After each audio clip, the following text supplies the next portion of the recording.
Duduk, boleh gak kasih tepuk tangan buat teman-teman yang sudah melayani pada hari ini? Puji Tuhan luar biasa, terima kasih. Dan sebelum sudah duduk juga, boleh kerjain sedikit karena ulang tahun. Boleh gak kasih salam satu sama lain, katakan kamu kelihatan hari ini fresh banget, kamu kelihatan hari ini luar biasa.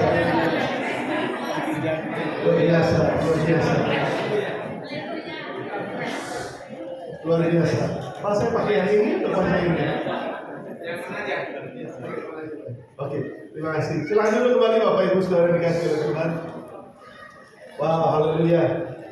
Yang berkemenangan katakan amin. Amin. Puji Tuhan, saya bersama dengan istri dan juga Dharma, salah satu youth leader di gereja kami.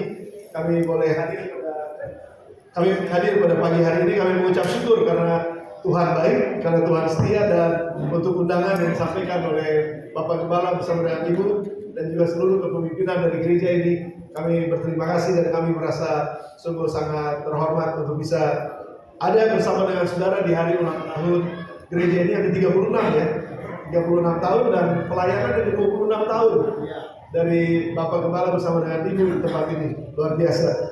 Saya sangat yakin dan percaya bahwa pekerjaan Tuhan di area ini atau di daerah Tangsel, Tangerang Selatan ya ini, Tangerang, Kabupaten Tangerang, dan ini akan menjadi pelayanan yang akan menjangkau masyarakat di sekitar sini, akan menjadi berkat buat banyak orang di sekitar tempat ini. Bapak Ibu bangga menjadi anggota GSJ? 7 orang kayaknya. 7 orang. Bapak Ibu bangga jadi anak Tuhan? Nah, ini kayaknya 50-60 orang ya. Puji Tuhan. Dan pada hari ini, pada pagi hari ini saya ingin menyampaikan kebenaran firman Tuhan. Namun sebelumnya saya mungkin perlu perkenalan sedikit ya. Karena kalau tidak kenal maka tidak sayang katanya. Ini siapa yang lagi bicara di depan ini? Nama saya Arif Multi Ardania. Saya mengembalakan di Gereja Sidang Jemaat Allah di Bogor. Namanya GSJ Bethlehem. Dan tahun ini adalah tahun ke berapa? Tahun ke 18 saya melayani sebagai gembala sidang. Namun gereja kami sudah berusia tahun ini juga bulan Mei 60 tahun. Jadi sudah 2 kali usianya daripada usia sudah 60 tahun pada bulan Mei ini. Dan saya datang bersama dengan istri saya. Istri saya namanya Epi, tapi nama aslinya Lim Xiuqing. Nah itu ya biasa dipanggil Epi, tapi nama Chinese-nya Lim Xiuqing. Jadi di KTP-nya masih Lim Xiuqing, saudara. Ya saudara perlu kenal dia karena dia adalah keponakan dari Lim Swee Leong. Saudara dekat dari Lim Swee King. Ya puji Tuhan. Dan Dharma, saya hari ini istrinya nggak bisa bersama-sama dengan kita karena ada pelayanan yang lain. Saya mengucap syukur juga karena Dharma adalah salah satu staff di gereja kami dan biasa antar-antar saya kalau saya pergi kemana-mana. Saya mengucap syukur sekali lagi kami bisa ada di tempat ini bersama dengan saudara. Kami dikaruniai 2 orang anak, putri, dua-duanya putri. Ya. Yang pertama usianya 22 tahun, tahun ini 22 tahun, dan yang kedua 21 tahun. Nama yang pertama Rachel, nama yang kedua Priscilla. Ingat ini saudara, nanti ujian. Ya. Nama yang pertama Rachel, yang kedua Priscilla. Yang Rachel udah hampir lulus, tahun ini dia akan lulus psikologi di Atma Jaya, dan hari ini saat ini sedang magang di satu perusahaan di Jakarta. Dan yang kedua Priscilla tahun depan akan selesai, dia kuliah di ITL, ambil teknologi pangan. Ya, jadi itu 2 anak kami, putri kami. Mereka cantik-cantik, saya nggak bisa tampilkan wajah mereka di sini. Ya cantik kayak mamahnya. Nggak bisa ya, tapi pinter kayak bapaknya. Nah, itu penting itu sekali ya. Cek, baik, puji Tuhan. Sudah siap untuk firman? Coba bilang sama kiri kanannya, saya siap. Kamu gimana? Kamu siap ya? Saya siap. Saya siap untuk firman Tuhan. Oke. Baik, Bapak Ibu, saya ingin memulai. Kalau Bapak Ibu ingat perkataan Tuhan Yesus, saya nggak tampilin buat saudara, nanti yang tampilin yang kedua. Matius 13 ayat 11 sampai dengan 12, ini saudara. Matius 13 ayat yang ke-11 dan ayat yang ke-12. Yesus, kepadamu diberi karunia untuk mengetahui rahasia kerajaan sorga, tetapi kepada mereka tidak. Karena siapa yang mempunyai, kepadanya akan diberi sehingga ia berkelimpahan. Tetapi siapa yang tidak mempunyai, apapun juga yang ada padanya akan diambil daripadanya. Saudara, ini ayat yang Yesus sendiri katakan. Kepadamu diberi karunia untuk mengetahui rahasia kerajaan sorga. Tapi kepada mereka tidak. Kepadamu ini kepada siapa? Kepada gereja. Gereja Tuhan diberikan karunia oleh Tuhan untuk mengerti rahasia kerajaan sorga. Karunia, perhatikan saudara, karunia itu hikmat, kebenaran, firman Tuhan itu karunia untuk kita bisa mengetahui rahasia kerajaan sorga. Nah, lalu dikatakan juga karena siapa yang mempunyai apa? Mempunyai rahasianya, jawaban atas rahasianya, maka mereka akan diberi sehingga semakin berkelimpahan. Tetapi siapa yang tidak mempunyainya, apapun juga yang ada padanya akan diambil daripadanya. Nah, saudara, ini ayat yang sangat penting buat gereja Tuhan. Karena kalau kita nggak mengerti firman ini, kalau kita nggak mengerti ayat ini, kita nggak mengerti semuanya. Itu Yesus katakan, kalau kamu mengerti perumpamaan ini, kamu akan mendapatkan semua kebenaran. Nah, saudara, maksudnya begini loh. Saya ambil contoh ya. Di balik pintu ini, Bapak Ibu lihat di balik pintu, bisa kelihatan nggak?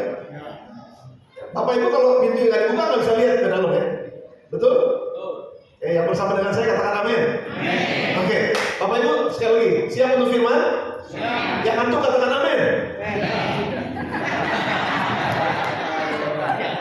Jangan ada diantuk ya.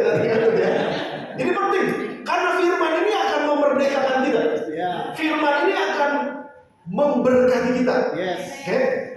Pintu, di dalam pintu itu, di balik pintu itu, kita nggak bisa lihat kan rahasia. Tetapi saya kasih contoh nih. Kepada kamu diberikan karunia untuk mengetahui rahasianya. Tapi kepada mereka tidak. Kamu ini artinya gereja. Mereka ini artinya bukan gereja. Orang di luar Yesus. Kepadamu diberikan karunia untuk mengerti rahasia kerajaan sorga. Karunia itu kayak kunci gitu, saudara. Nah, saudara, kalau saudara diberikan kunci atas pintu ini, maka saudara punya akses untuk membukanya, betul? Tapi kalau nggak punya kunci, nggak punya akses. Jadi rahasianya apa nggak tahu. Nah, saudara perhatikan baik-baik. Barang siapa yang mempunyainya, mempunyai apa? Bukan punya kunci, bukan. Tapi yang mempunyai rahasia di baliknya, kepadanya akan diberi sehingga dia semakin berkelimpahan. Tapi kalau nggak punya apa yang di belakang sana, apapun yang saudara punya akan diambil dari saudara. Saudara bisa punya suami, suaminya akan diambil dari saudara, dicuri. Punya istri, istri bisa dicuri. Punya anak, anaknya dicuri. Siapa yang curi? Anak bisa dicuri sama narkoba. Anak bisa dicuri sama kejahatan. Anak bisa dicuri sama seks bebas. Anak bisa dicuri, hamil di luar nikah. Suami bisa dicuri karena selingkuh. Istri bisa dicuri karena mencuri misalnya. Atau apapun itu, saudara. Kalau kamu nggak punya rahasia di dalam sana, maka hidupmu tuh akan dicuri, akan diambil apapun yang ada padamu. Kau punya kekayaan, diambil daripadamu. Banyak orang yang kaya, maafkan saya, hidupnya stres. Suami bisa bunuh istri, istri bisa bunuh suami, anak bisa bunuh orang tua bisa bunuh anak, gara-gara harta. Padahal punya harta, tapi kalau nggak punya rahasia, harta seberapa banyak pun akan habis. Sama dengan saya? Amin. Istri secantik apapun akan pergi bercerai kalau nggak punya rahasia di dalamnya. Tapi kalau kamu punya rahasia di dalamnya, apa aja yang kamu punya itu akan diberi sehingga kamu semakin berkelimpahan.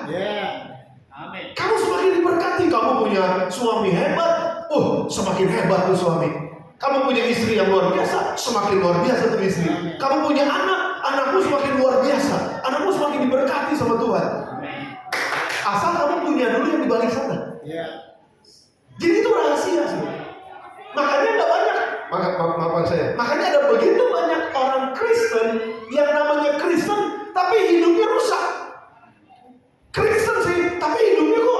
maafkan saya pakai bahasa Bogor nih, belangsak.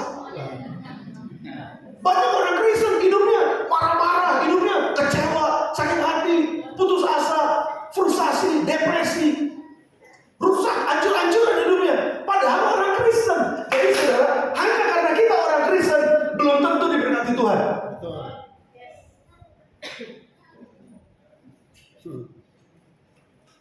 Wah, mudah-mudahan saya masih bisa diundang kalau begitu.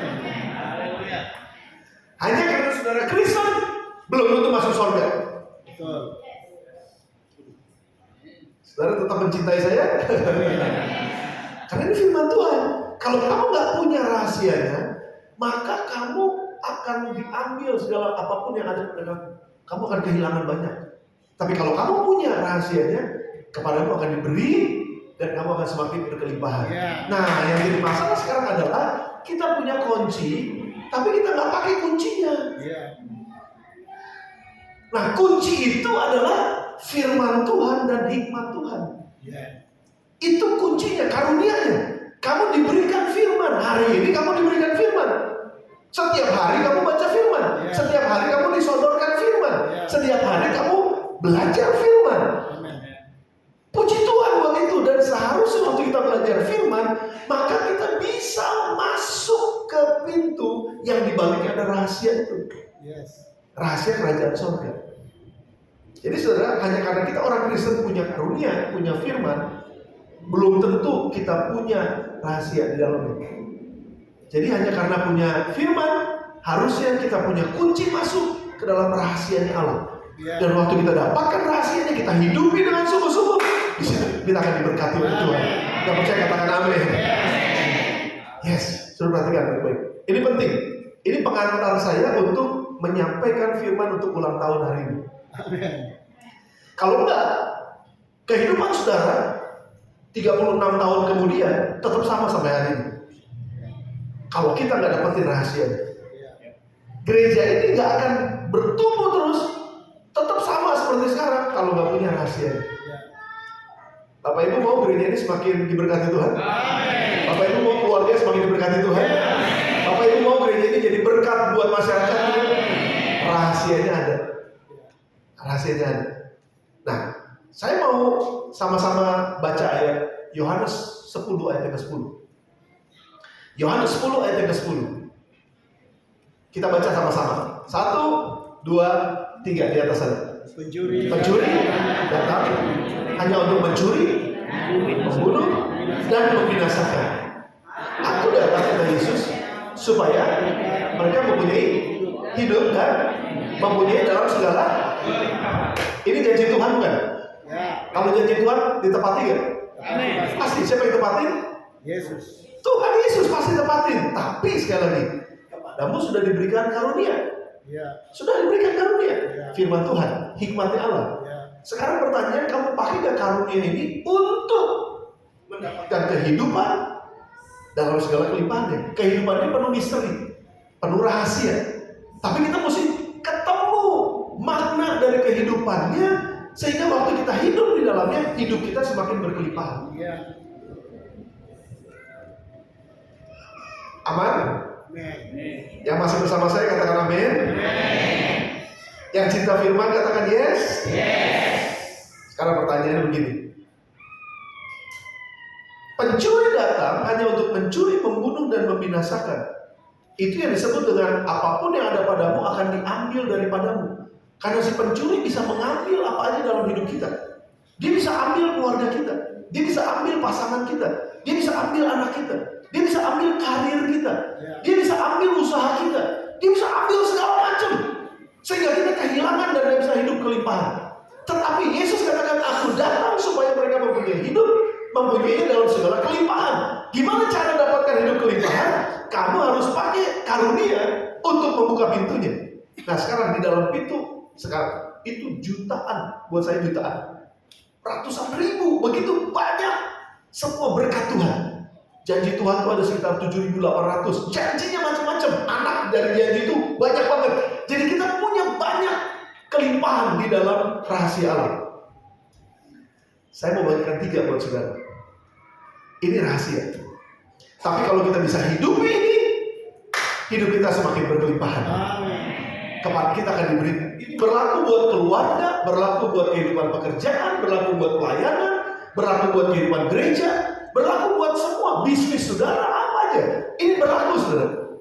Dan untuk khusus ulang tahun gereja, ada 3 rahasia yang Tuhan mau berikan buat saudara pada hari ini, yang saya ingin sampaikan kepada saudara. Yang pertama, apa saja yang bisa dicuri oleh setan, apa saja yang bisa diambil dari gereja Tuhan, dari keluarga kita bisa diambil oleh setan, dicuri oleh setan, dibunuh dari setan. Apa saja? Yang pertama, kesatuan.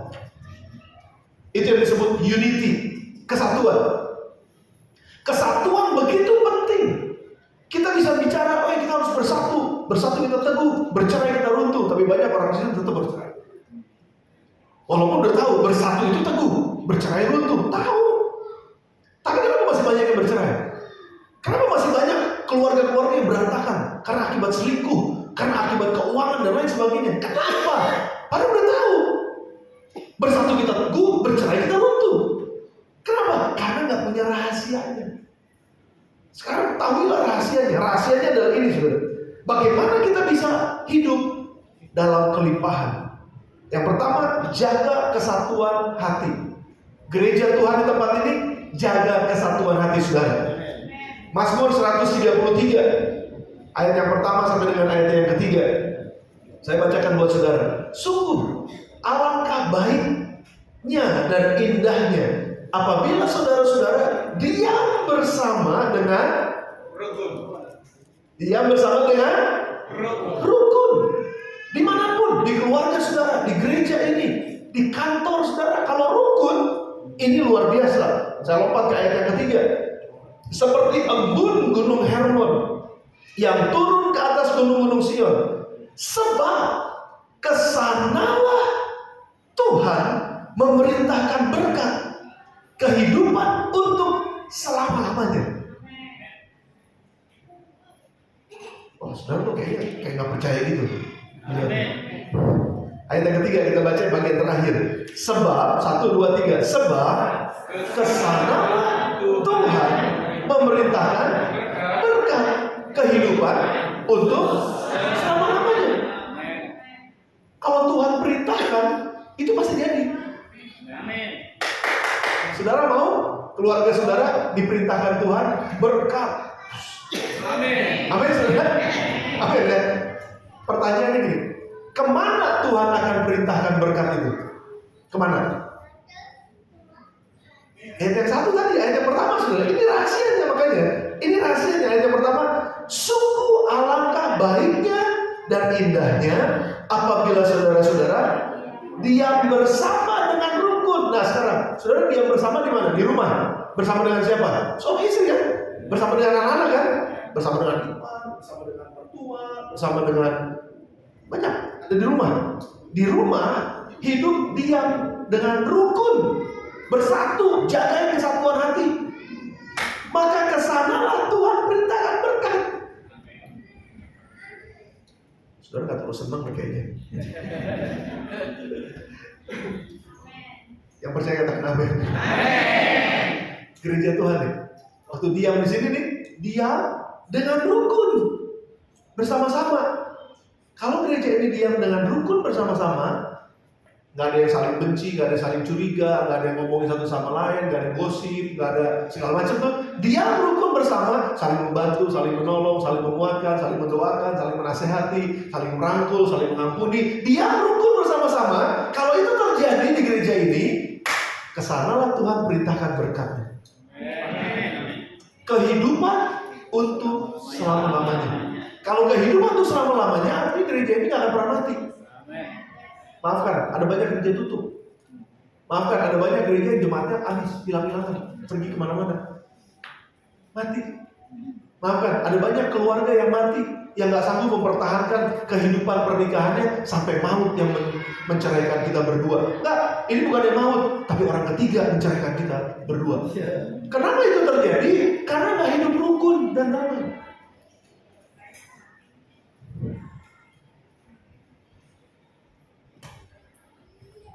Jadi anak kecil mau datangin orang tuanya.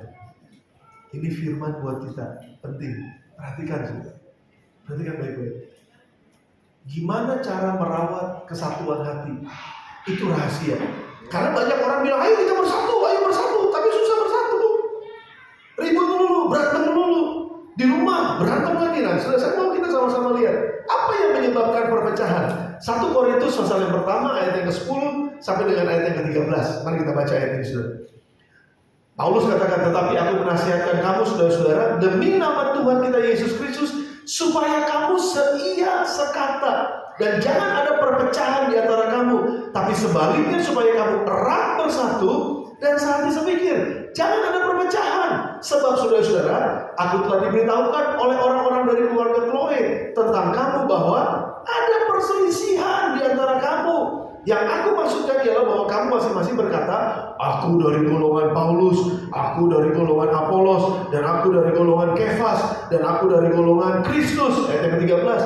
Apakah Kristus terbagi-bagi? Adakah Paulus disalibkan karena kamu? Atau adakah kamu dibaptis dalam nama Paulus? Nah, kita semua satu. Jangan ada perselisihan. Kalaupun ada perselisihan, cepat beresin. Jangan lari dari masalah. Suami istri kalau lagi ada perselisihan, jangan pergi dari rumah. Masuk kamar berdua, bicara, berdoa sama-sama, saling mengampuni satu sama lain. Saling terima satu sama lain, saling terbuka satu sama lain, saling merangkul satu sama lain. Kalau itu tidak dilakukan, perselisihan terjadi. Dan kalau perselisihan terjadi, tidak ada damai, tidak ada kesatuan, tidak ada kerukunan, yang menyebabkan pada akhirnya iblis mencuri kesatuan, dia membunuh berkat Tuhan dan membinasakan hidup selama-lamanya. Saudara bisa mendengar saya? Haleluya. Cepat beresin kalau ada masalah. Itu yang harus kita lakukan. Gereja kalau ada masalah, jangan dibiarin. Saya udah banyak melihat gereja-gereja yang bermasalah dan pada akhirnya urusan polisi. Satu melaporkan yang lain, yang satu melaporkan yang lain. Yang satu tampar pipi kanan, yang satu tampar pipi kanan, balas pipi kiri. Harusnya kan tampar pipi kanan, kasih pipi kiri. Tampar pipi kanan, balas pipi kiri, tendang kanan, tendang kiri, dan lain sebagainya. Nggak ada persatuan dan akhirnya apa? Gereja itu tutup. Keluarga itu berhenti.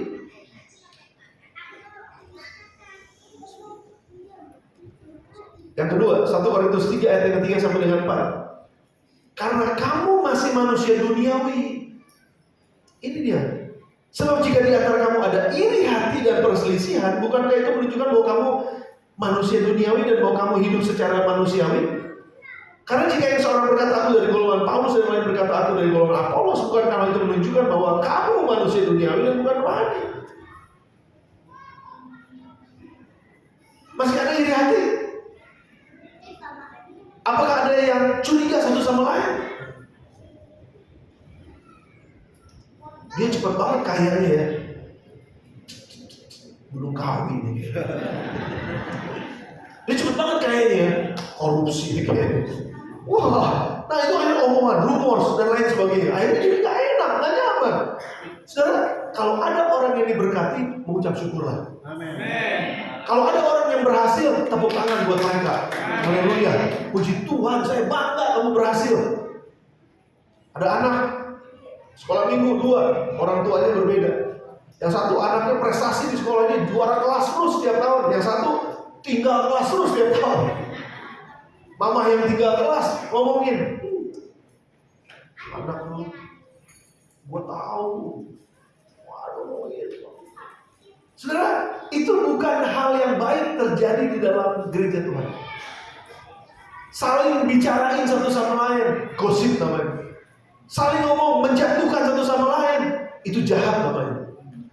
Paulus katakan kalau itu terjadi di antara kamu, ada iri hati, cemburu, saling membandingkan satu dengan yang lain. Nggak bisa melihat orang berhasil, nggak bisa lihat orang lebih maju, iri. Saudara, itu benih dari perpecahan. Dan kalau itu terjadi dalam rumah Tuhan, terjadi dalam rumah kita, maka berkat Tuhan itu terhalang. Kita rugi karena dicurinya kesatuan, dibunuhnya berkat Tuhan. dan dibinasakannya kehidupan untuk selama-lamanya. Yang ngantuk katakan amin.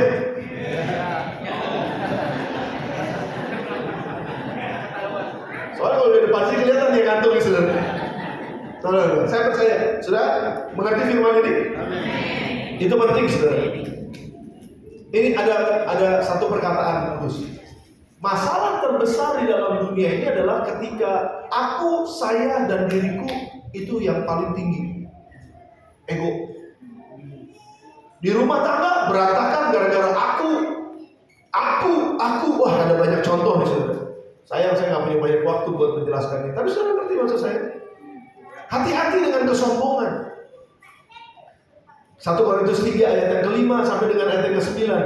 Jadi apakah Paulus, pelayan-pelayan Tuhan yang olehnya kamu menjadi percaya masing-masing jalan yang diberikan Tuhan kepadanya? Aku menanam, Apollos menyiram, dan Allah yang memberi pertumbuhan. Karena itu yang penting bukanlah yang menanam atau yang menyiram, melainkan Allah yang memberi pertumbuhan. Baik yang menanam ataupun yang menyiram adalah sama, dan masing-masing akan menerima upahnya sesuai dengan pekerjaannya sendiri. Karena kami adalah kawan sekerja Allah, kamu adalah ladang Allah, bangunannya Allah. Sudah perhatikan baik-baik. Semua orang di dalam gereja Tuhan penting. Amin. Gak ada yang bilang saya lebih penting daripada kamu. Gak ada yang bilang, pemain tamborin tadi lebih penting daripada pemain musik. Kalau ada pemain tamborin, gak rame main musik. Semuanya penting. Asyir yang ada di depan, kasih salam, semuanya penting. Jangan bilang, saya cuma asyir. Lu mah cuma asyir, gua nunggu di sini, khotbah nih. Saudara, dalam tubuh Kristus, dalam gereja Tuhan, semuanya penting. Saudara, saya mau kasih ilustrasi buat saudara.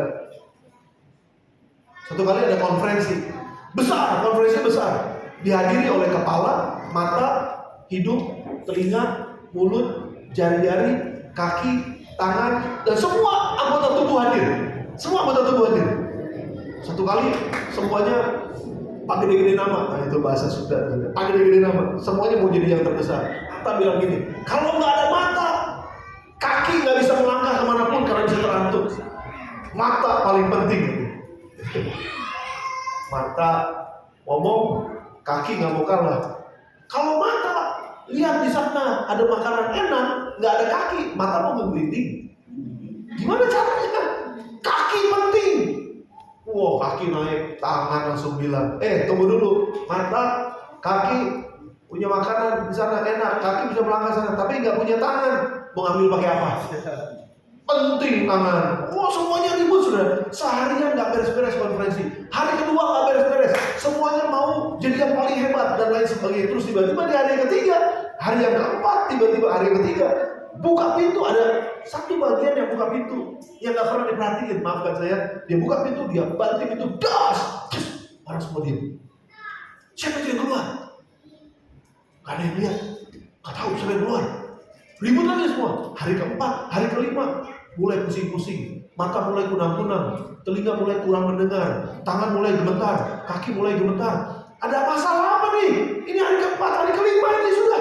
Kok kita jadi bergetar semua, kita jadi lemes semuanya? Kenapa ini? Siapa tadi yang keluar? Siapa yang kemarin keluar? Semua lihat-lihat di absen satu-satu. Maafkan saya saudara, maafkan ya. Maafkan. Bagian belakang ini pantatnya keluar. Dia nggak ada di ruangan ini. Pantesan kita nggak buang air 5 hari. Saudara kalau nggak buang air 5 hari gimana? Ngegeter kan saudara kan? Saudara makan banyak tapi nggak keluar-keluar. Perut mules nggak? Sakit. Keras itu pasti. Saudara perhatikan, yang bagian terkecil kayaknya kok nggak penting. Kayaknya malah nggak pernah dikasih lihat kok.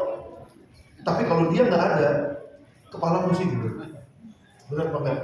Apa artinya? Semua penting. Papa penting di rumah? Penting. Mama penting di rumah? Penting. Semua penting, saudara. Semua penting. Tapi semuanya harus menjadi satu.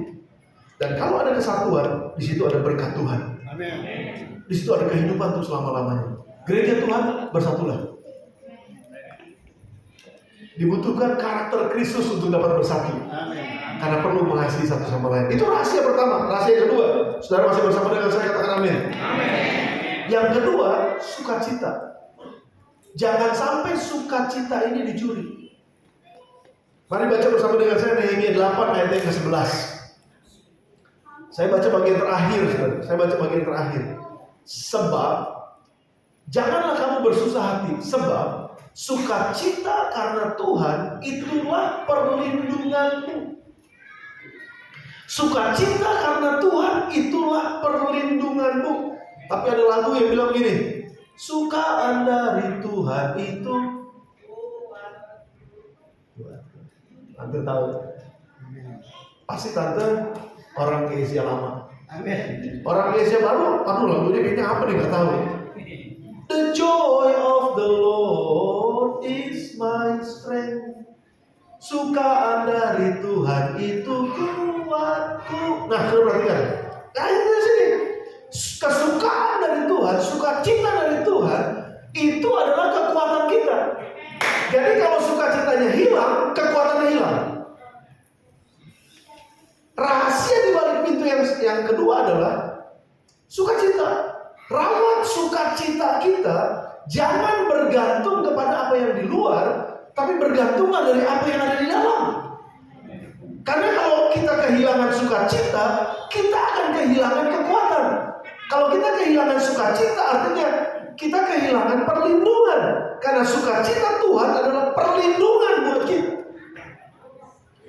Suami bisa kehilangan sukacita di rumah, istri bisa kehilangan sukacita di rumah. Kalau suaminya ngejengkelin, kalau istrinya namanya jengkelin, pasti kehilangan sukacita. Anak-anak nakal, anak-anak gak bisa diurus, anak-anak hidupnya berantakan, pasti hilang sukacita. Karena apa?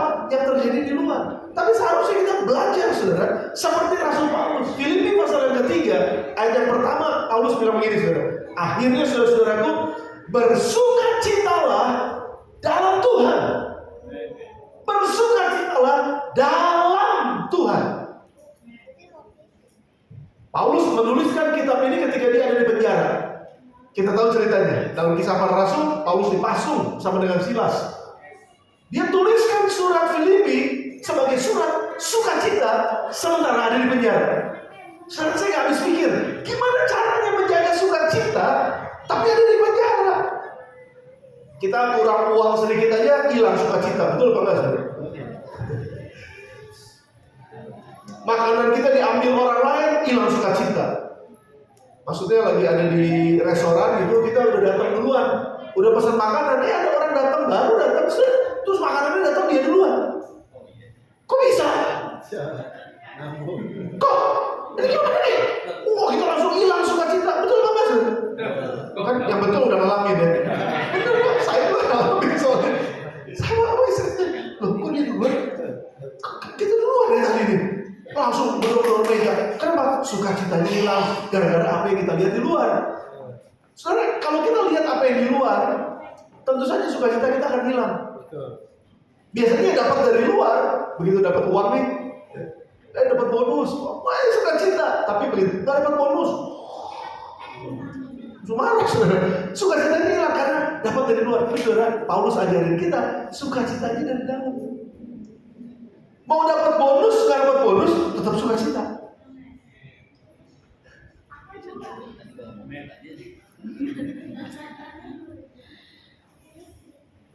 Mau diselang orang, nggak diselang orang, tetap sukacita. Waduh, kalau diselang angkot nih yang paling nggak enak. Dan kalau di Tangerang sini ada angkot ya, ada angkot ya. Saudara yang bawa motor atau bawa mobil terus tiba-tiba angkot ini gitu, seneng nggak? Itu sukacita bisa langsung. Tadinya mau pimpin pujian di sini, urapannya langsung hilang tuh, saudara. Tuh langsung keki luar biasa tuh, marahnya luar biasa tuh. Betul banget, karena sukacitanya dari luar. Melihat kelakuan anak, melihat kelakuan istri dan lain sebagainya, sukacita dari luar. Pokoknya kalau semuanya baik, sukacita. Nggak baik, nggak sukacita. Saudara, belajar dari Paulus bahwa sukacita di dalam Tuhan itu adalah sukacita yang tidak pernah berkesudahan. Kuncinya apa untuk bisa bersukacita? Rahasianya apa untuk bisa bersukacita? Mengucap syukur. Karena itu ucaplah syukur senantiasa. Mengucap syukur dalam segala hal. Itu yang Paulus bilang. Saudara, sekali lagi ya, begitu kita nggak dapat bonus nih, tahun ini karena mungkin perusahaan lagi susah, kita nggak dapat bonus, langsung jangan marah. Bilang gini, Tuhan, aku mengucap syukur karena aku bisa tetap narik oksigen, nggak usah bayar. Masih bisa napas, terima kasih ya Tuhan. Nggak dapat bonus, pulang ke rumah, ngomong sama istri, sayang, kamu tetap cantik walaupun kurang duit. Kamu tetap luar biasa, kamu tetap indah, kamu tetap kesayangan saya tetap sayang sama kamu. Ucap syukur, saudara. Anak-anaknya yang lagi ngejengkelin karena anak-anak ada usia-usia di mana mereka lagi tantrum gitu ya, lagi susah diatur banget nih. Aduh Tuhan, tapi saya mau ucap syukur, saya dikaruniai seorang anak. Ada tetangga saya 12 tahun, 13 tahun gak punya anak, tapi saya dikaruniai anak. Tuhan, saya mau ucap syukur buat anak ini. Saudara, begitu kita mengucap syukur, sukacita itu keluar dari dalam. Ya. Mengucap syukur buat gereja saudara di sini punya AC. Ya. Saya yakin si jemaat sini gak ada yang protes-protes ya. Semua jemaatnya jemaat yang luar biasa. Datang dalam gereja mengucap syukur sama Tuhan. Luar biasa. Saudara, ada begitu banyak gereja yang gak punya AC. Kalau datang ke gereja, boro-boro pakai jas, masih pas, keringetan, mau dengar firman Tuhan, ngantuk karena panasnya luar biasa. Saudara, bersukacitalah dengan mengucap syukur. Itu kunci, itu rahasia. Kalau kita belajar untuk mengucap syukur, maka sukacita itu lahirnya dari dalam kita, bukan dari luar kita. Dari luar bisa macam-macam kejadian, tapi dari dalam nggak bisa diganggu. Satu kali saya sama istri lagi kendarai mobil macet, udah hujan macet saudara. Kami lagi ngobrol sih, lagi santai-santai dengerin lagu pujian di mobil. Tenang karena di dalam mobil kan aman, ada AC, oh enak, tenang. Walaupun macet, kesel, tapi udahlah. Terima. Di sebelah terus ada mobil bak terbuka, saudara. Terus isinya tuh banyak anak-anak gitu, anak-anak remaja gitu, kayak anak yang main tambori tadi, anak-anak remaja kan. Duduk di situ, ketawa, ketiwi. Padahal saya tahu itu hujan. Panasnya, maksudnya panas karena asap mobil kan. Itu kan gak enak banget tuh saudara. Tapi mereka ketawa luar biasa. Saudara, saya langsung bilang sama istri saya, wah itu sukacita yang sesungguhnya tuh. Betul. Hujan kehujanan, panas kepanasan, macet kemacetan, terus banyak asap mobil, tapi bisa ketawa ketiwi di situ. Ada banyak orang yang naik Mercy, tapi mukanya. Saudara, berarti sukacitanya dari mana? Dari dalam. Gimana bisa bersukacita? Mengucap syukur kan? Belajar mengucap syukur. Terima kasih buat semua yang ada di gereja ini. Terima kasih buat gembala yang luar biasa. Terima kasih buat kerja keras mereka. Terima kasih buat jemaat yang setia. Kami mengucap syukur Tuhan buat jemaat-jemaat yang suka untuk memberi. Kami mengucap syukur buat jemaat yang sehat dan sekali Tuhan. Mengucap syukur buat anak-anak sekolah minggu yang rajin-rajin ada di depan sana. Saya tadi lihat ke depan keluar, orang diam. Semuanya antem. Saya bingung. Kalau di tempat lain itu lagi pada lari-larian kali. Ini ada antem-antem gurunya duduk di pinggir sana. Waduh, saya mengucap syukur buat anak-anak ini. Terima kasih buat anak-anak sekolah minggu, penerus gereja di masa yang akan datang. Mengucap syukur buat mereka. Saya lihat ada gereja yang nggak punya sekolah minggu, saudara. Benar. Kenapa? Karena isinya semua orang tua. Anak-anaknya udah pada gede, cucunya sama papa-papanya. Semuanya orang tua, nggak ada sekolah minggu. Bagaimana gereja itu terus bisa bertumbuh ke depan, saudara? Kalau nggak ada sekolah minggu ya. Jadi mengucap syukur lah buat guru-guru sekolah minggu. Mana guru sekolah minggu? Ada guru sekolah minggu di sini? Ada di luar ya. Ntar begitu keluar ya langsung guru sekolah minggu. Tepakin sudah. Oh itu mereka senang banget tuh. Nah itu artinya kita mengucap syukur. Ada sukacita di gereja ini yang nggak akan pernah dicuri. Karena di dalam sukacitanya Tuhan, disitulah kekuatannya kita. Sukacita dari sorga, sukacita dari Tuhan, itulah yang menjadi perlindungan buat kita. Gereja ini aman kalau isinya semua bersukacita. Rahasia yang kedua, rahasia yang ketiga yang terakhir, saya tutup dengan ini. Hati hamba, tetap jaga rendah hati, karena itu nilainya Tuhan.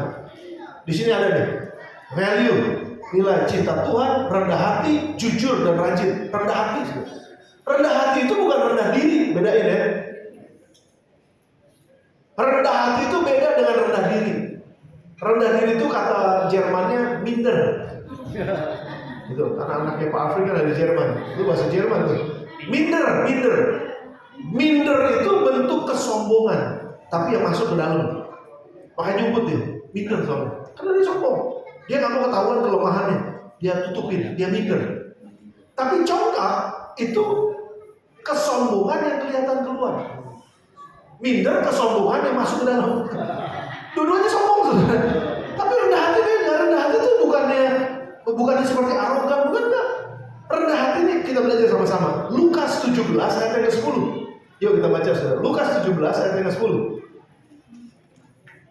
Demikian jugalah kamu. Apabila kamu telah melakukan segala sesuatu yang ditugaskan kepadamu, dapat kamu berkata, kami adalah hamba-hamba yang tidak berguna. Kami hanya melakukan apa yang harus kami lakukan. Semua ini karena Tuhan ada di dalam saya. Saya ada sampai hari ini karena Tuhan. Saya bisa melayani sampai hari ini karena Tuhan.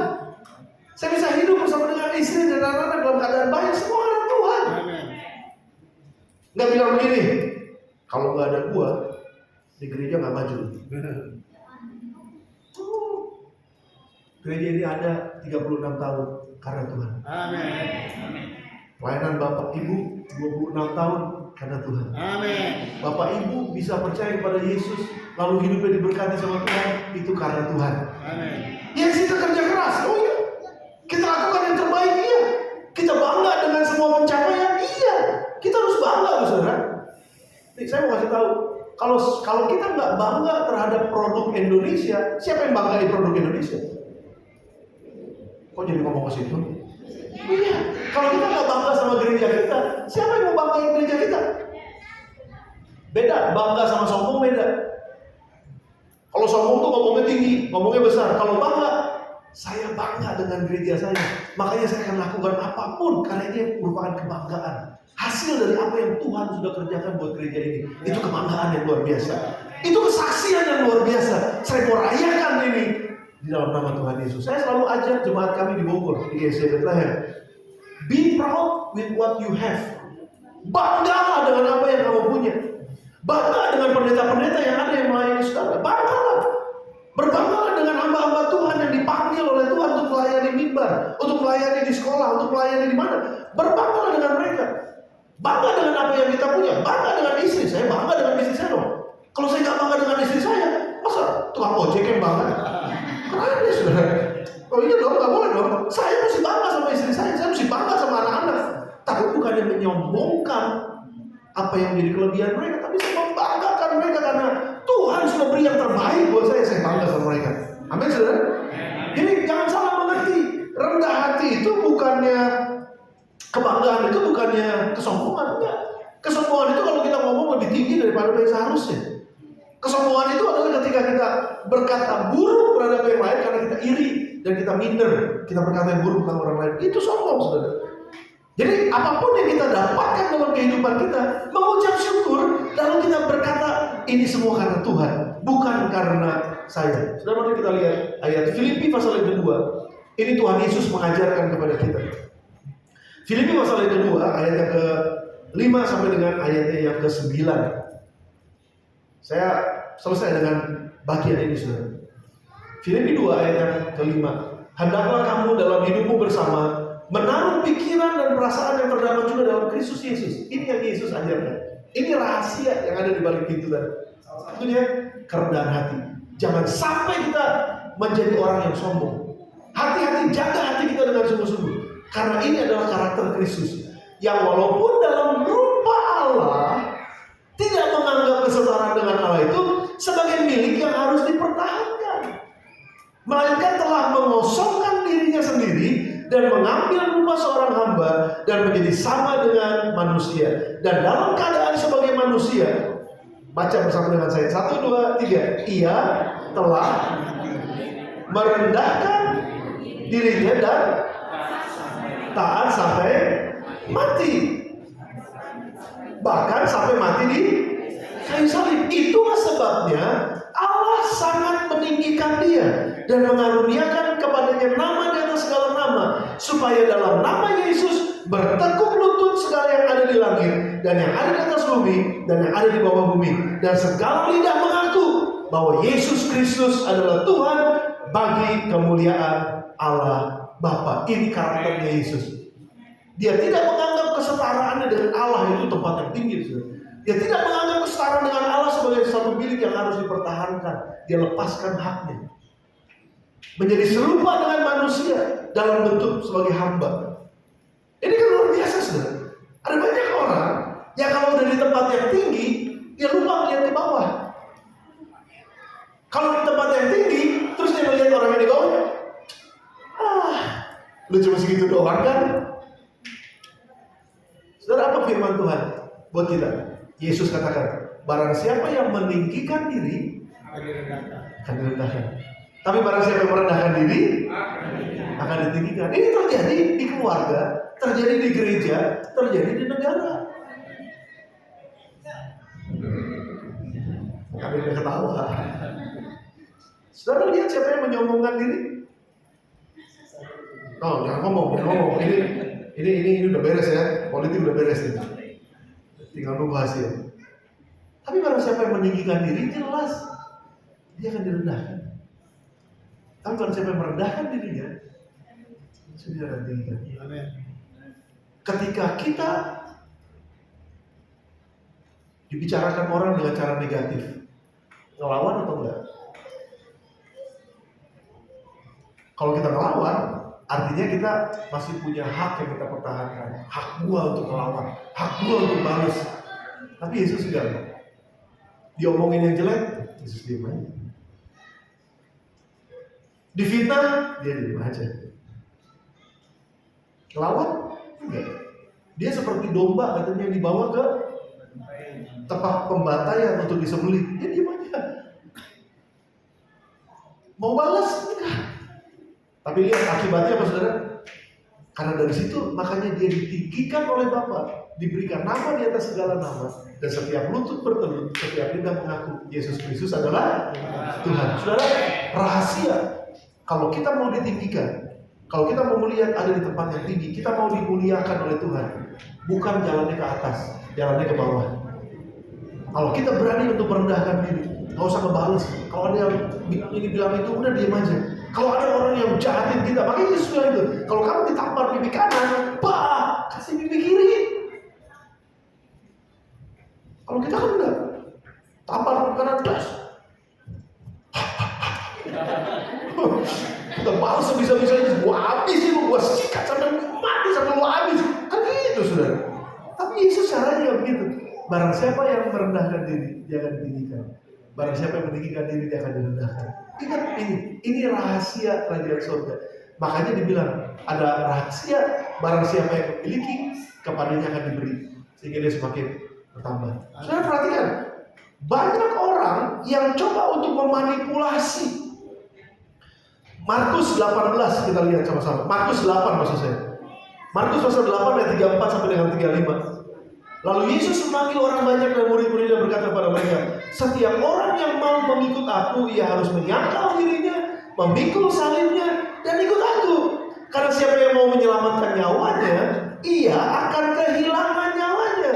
Tapi barang siapa yang kehilangan nyawanya karena aku dan karena Injil, ia akan menyelamatkannya.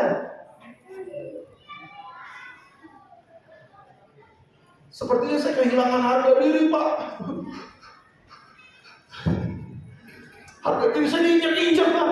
Kamu kehilangan diri karena kamu gak membalas kan, karena kamu gak melawan, dan itu karena Kristus. Lihat, selalu ada pembalasan dari Tuhan.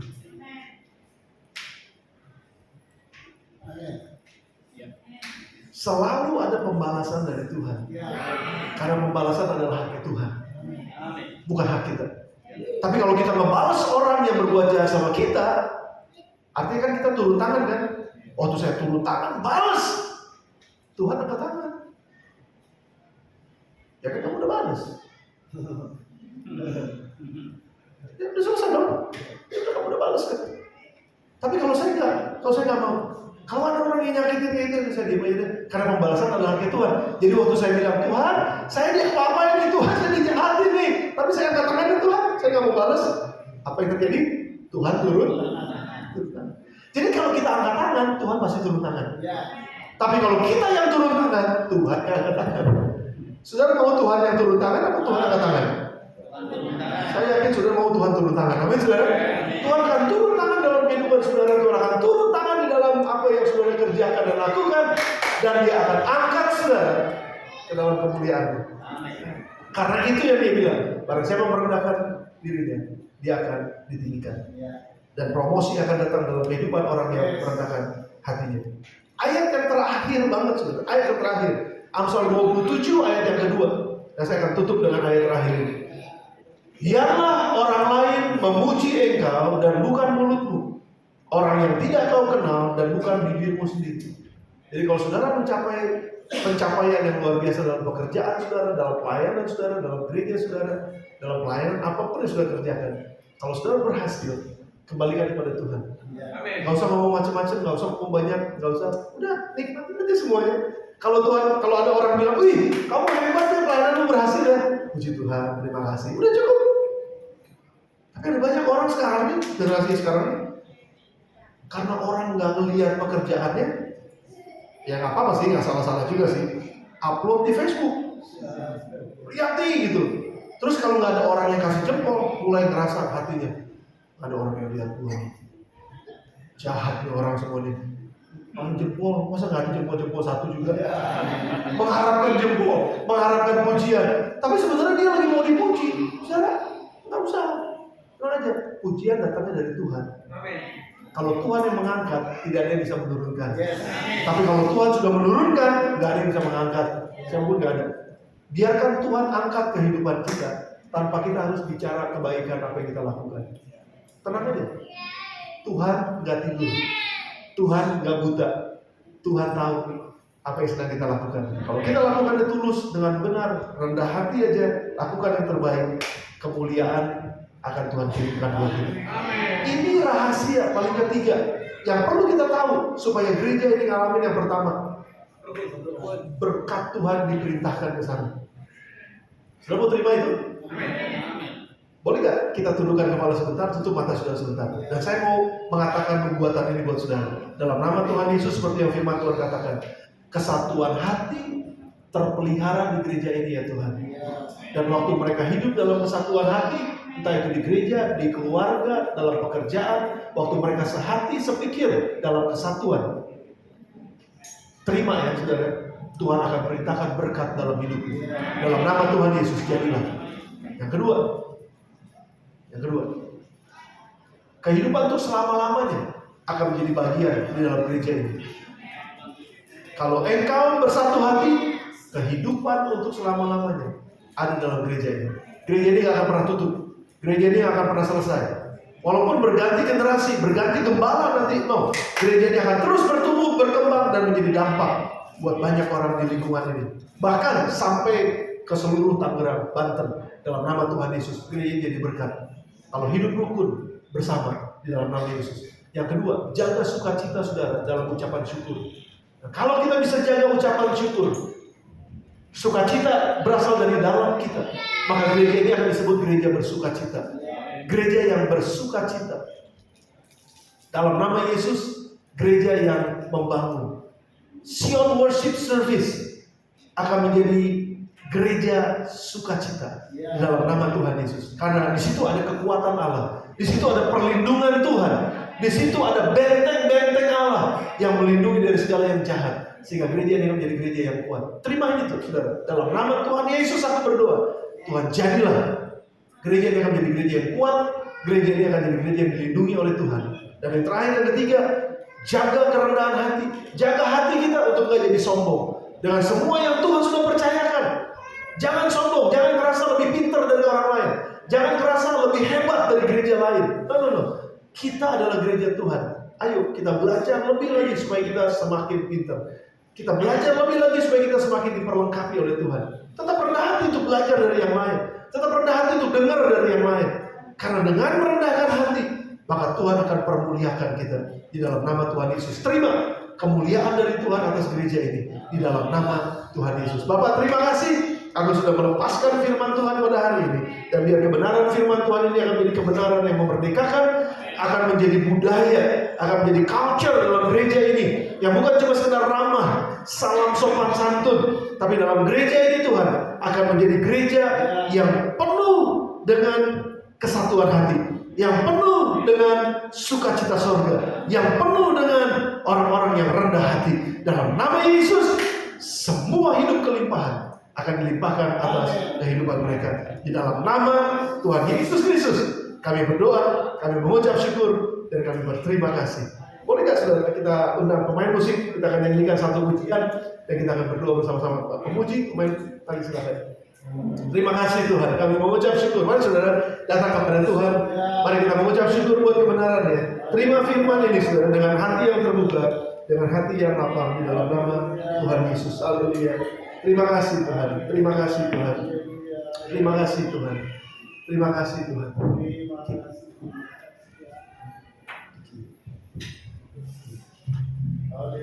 Terima kasih. Mari datang kepada Tuhan saudara. Saudara mendengar firman Tuhan, mari mengucap syukur buat kebenaran ini. Mari kita taruh kebenaran dalam hati kita untuk kita bisa lakukan bersama-sama di dalam nama Tuhan Yesus. Ku renungkan firman-Mu siang.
Berkat firman akan menyertai gereja saya, bahkan menyertai keluarga saya. Saya mau hidup di dalamnya Tuhan. Ini komitmen saya. Berapa di antara saudara sementara kita tundukkan kepala, tutup mata kita sama-sama. Mari, kalau saudara mau membuat komitmen ini, angkat tangan kanan saudara tinggi di hadapan Tuhan. Dan saya juga angkat tangan saya. Saya mau kita sama-sama membuat sebuah komitmen. Nggak cuma sekedar mendengar firman, tapi kita akan menjadi pelaku firman. Karena disebut orang-orang yang kuat dan orang-orang yang bersukacita dalam mereka yang mendengar firman dan yang melakukannya. Seperti rumah yang dibangun di atas batu karang. Waktu datang badai, waktu datang semua masak, dia tetap kuat dan dia tetap bertahan. Itu orang yang kuat, yang mendengar firman dan melakukan. Terima kasih, saya melihat tangan-tangan sudah diangkat. Mari kita yang sudah mengangkat tangan, boleh kita makin berdiri bersama-sama dan kita nyanyikan lagu ini sebagai komitmen kita di hadapan bahwa kita merenungkan firman siang dan malam. Itu menjadi kecintaan kita. Renungkan.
tempat ini kami boleh hidup rukun, kami boleh bersuka cita, kami boleh berendah hati Tuhan, kami boleh mempraktekkan itu.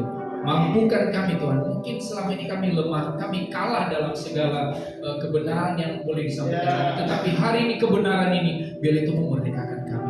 Terima kasih untuk hamba-Mu Bapak Pendeta Arif yang telah menyampaikan firman-Mu. Biar hamba-Mu terus diberkati, diperlengkapi dan firman yang luar biasa lagi.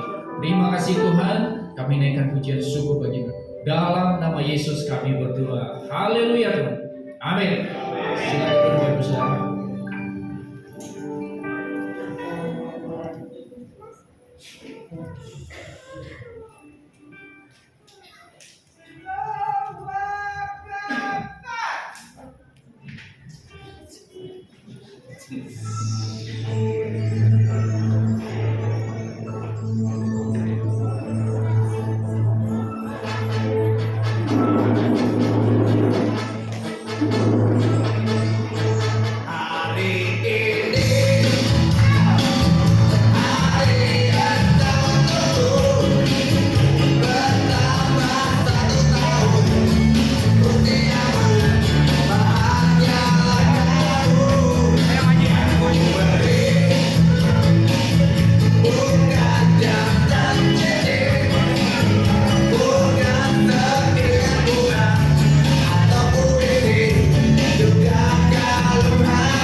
Sama kita hitung mundur ya.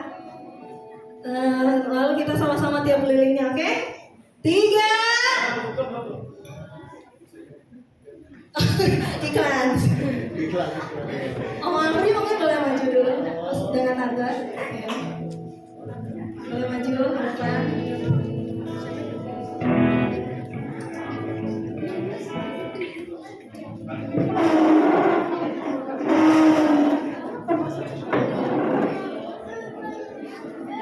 Oke, mungkin Om dengan tante boleh make a wish dulu. Nanti kalau sudah selesai, baru kita sama-sama tiup lilinnya ya.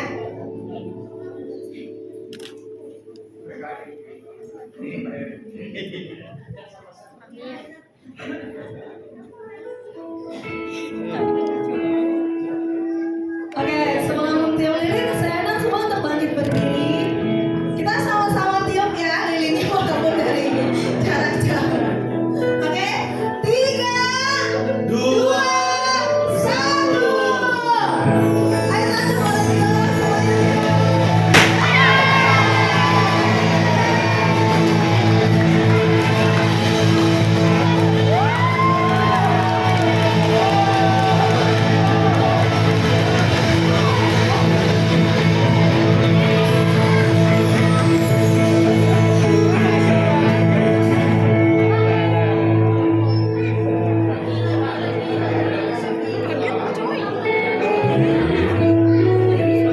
Oke baik, sebagai simbolis nanti Om dan Tante boleh memberikan satu potong kue kepada Pak Pendeta Arif dan satu potong tumpeng kepada perwakilan jemaat.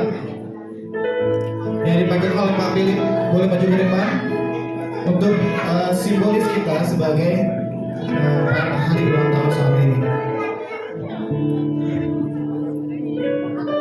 Ya, kita akan mulai dulu dari kue ya. Nanti Pak Gembala, Om Afri boleh memberikan satu potong kue kepada Pak Pendeta Arif. Baru disusul Ibu Gembala, Bu Pendeta Saraswati berikan satu tumpang kepada Pak Milo.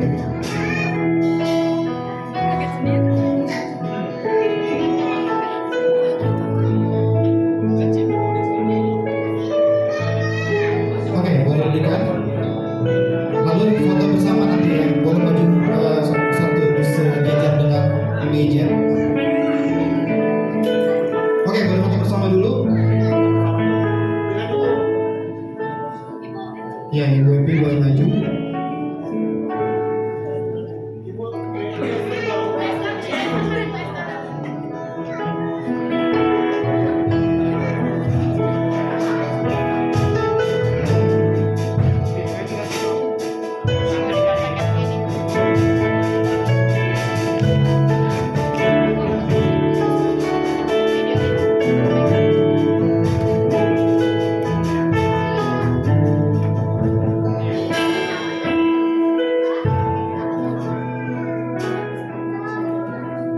Oke, terima kasih.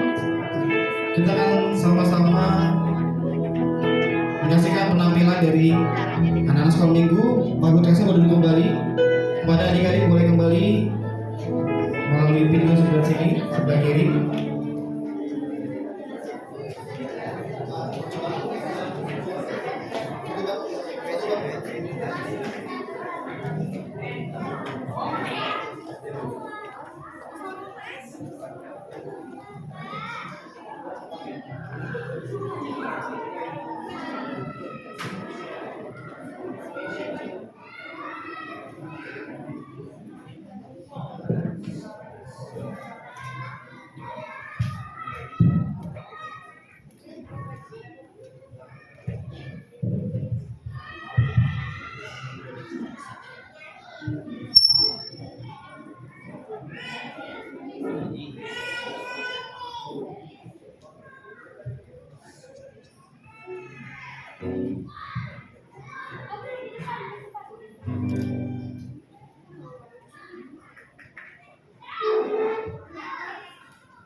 Puji Tuhan, acara perayaan tiup lilin dan penampilan-penampilan anak-anak Tuhan yang luar biasa juga.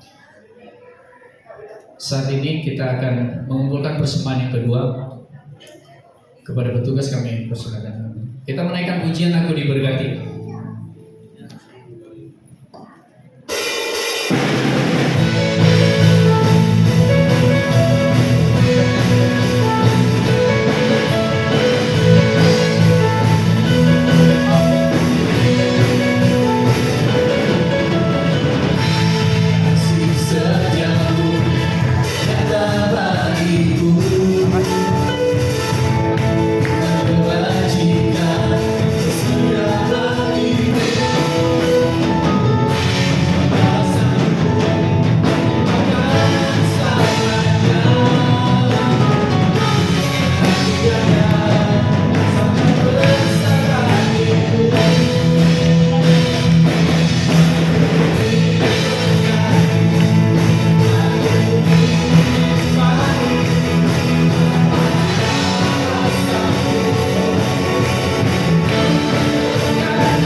Oke, shalom semuanya.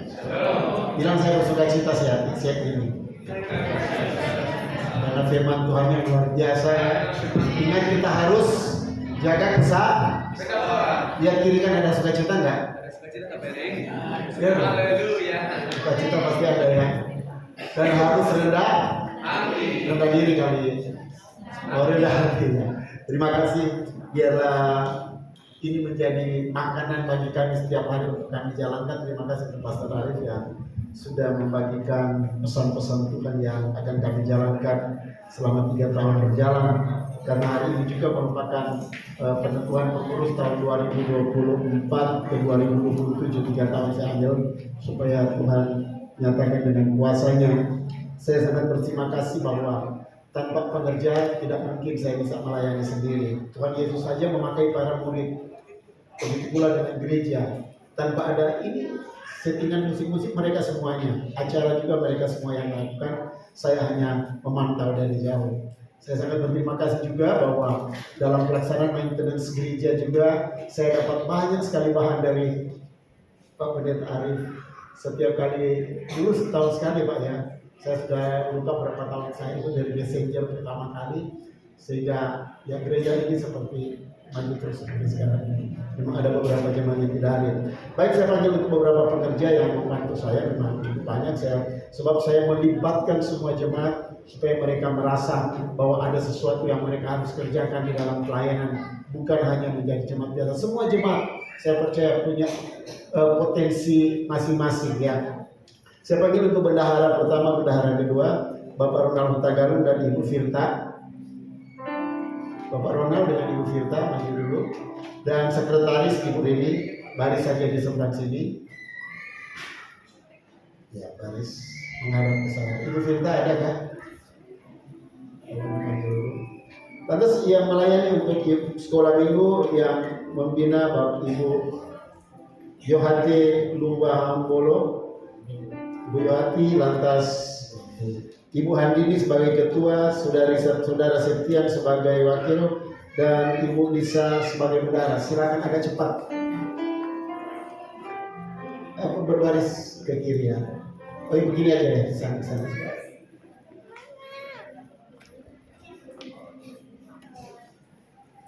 Benar, untuk youth ya, sekolah minggu.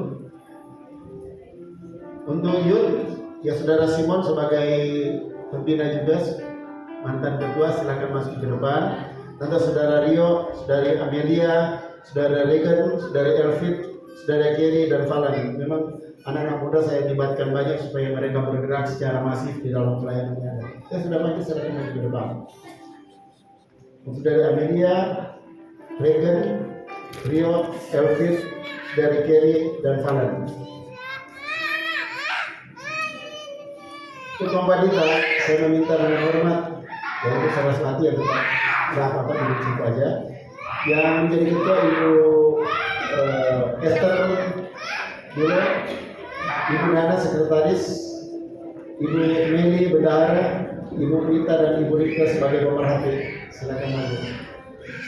Ibu Anita, buat kita dan Ibu Meli, Ibu Rita juga,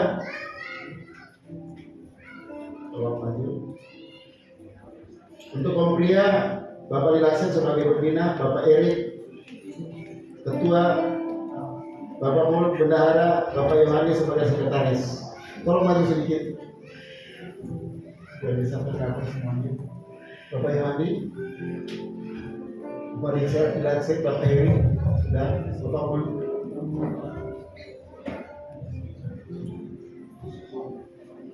Untuk KKH, Departemen KKH, Bapak Arius Sarumaha atau Bapak Sehat ada nggak? Ya silakan maju. Untuk presiden positif juga merangkap Bapak Ronald dan Bapak Mardi, silakan Bapak Mardi. Untuk Departemen Musik dan Multimedia, Saudara Victor dan Saudara Regan. Awi ada nggak? Oke, standby aja di atas lagi ya.